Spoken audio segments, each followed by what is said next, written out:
Hello बच्चों, let's see this question and the question says what is the molality M of methanol in a solution prepared by dissolving 160 gram of methanol और methanol का formula हमें दे रखा है CH3OH in 200 grams of water।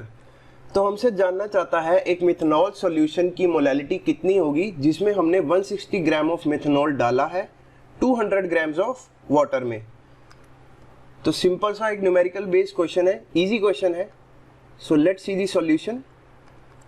तो यहां पर जो की कंसेप्ट है, की कंसेप्ट लिख लेते हैं। मोलैलिटी पूछा है तो हमसे मोलैलिटी भी पूछ सकता है, नॉर्मेलिटी भी पूछ सकता है। तो इसीलिए यहां पर हम की कंसेप्ट लिख लेते हैं, दैट इज कंसंट्रेशन टर्म्स।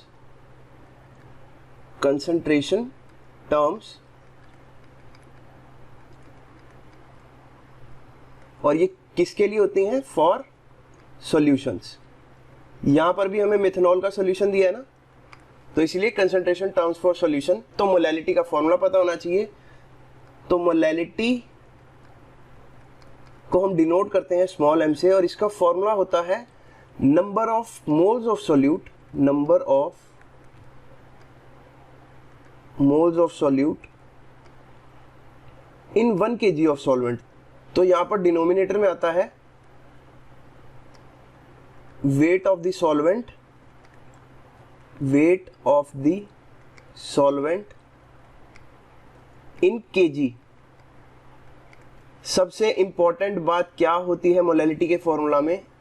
पहली बात तो यहां पर डिनोमिनेटर में सॉल्यूशन नहीं आता, सॉल्वेंट आता है, और जो यूनिट्स होती हैं वो केजी में होती हैं। तो ये चीज का अगर हम ध्यान रखेंगे तो वैल्यूज पुट कर सकते हैं हम।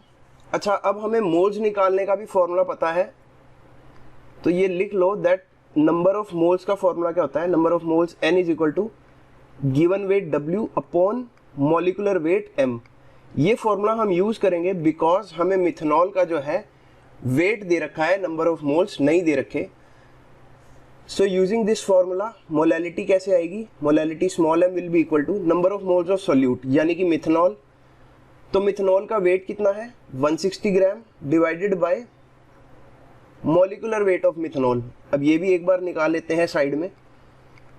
CH3OH हमें फॉर्मूला दे रखा है, तो इसका मॉलिकुलर वेट कैसे आएगा? कार्बन का 12 प्लस 3 हाइड्रोजन है, एक ऑक्सीजन है 16 प्लस एक हाइड्रोजन और है हमारे पास। तो इसको जब हम टोटल करेंगे तो 12 प्लस 3 15, 15 प्लस 1 16, 16 16 32। तो यहां से हमें मिल गया 32 ग्राम्स पर मोल। तो 32। अब डिनोमिनेटर में क्या है? यहां से तो नंबर ऑफ मोल्स आ गए, साथ में डिनोमिनेटर में है वेट ऑफ द सॉल्वेंट। यहां पर सॉल्वेंट क्या है? वाटर। तो वेट ऑफ द सॉल्वेंट लिख दिया हमने 200। लेकिन एक चीज नोट करो, ये ग्राम्स में है, हमें केजी में लिखना है। तो इसको डिवाइड कर देंगे बाय 1000। तो यहां से जब हम इसको डिवाइड करेंगे बाय 1000, वो न्यूमरेटर में जाके हो जाएगा मल्टीप्लाइड बाय 1000। किया क्या? ग्राम्स को केजी में कन्वर्ट कर लिया। अब कैंसल आउट करते हैं, यहां से 2 0 कैंसिल हो गई। अब इसके बाद हम कैंसिल कैसे कर सकते हैं? 16 या 2 ऐसे कर लो, 2 × 16, और यहां पर 80, और 16 1 जा और 16 5 जा 80। तो यहां से हमारे पास आ गया 50/2 मोलल, या इसी को हम डिनोट करते हैं स्मॉल m से। तो कैंसल आउट करेंगे तो हमारे पास आ जाएगा at last 25 molal. So that will be 25 m। यही हमारा आंसर होगा। So let's see the options. So option D will be correct, 25 molal.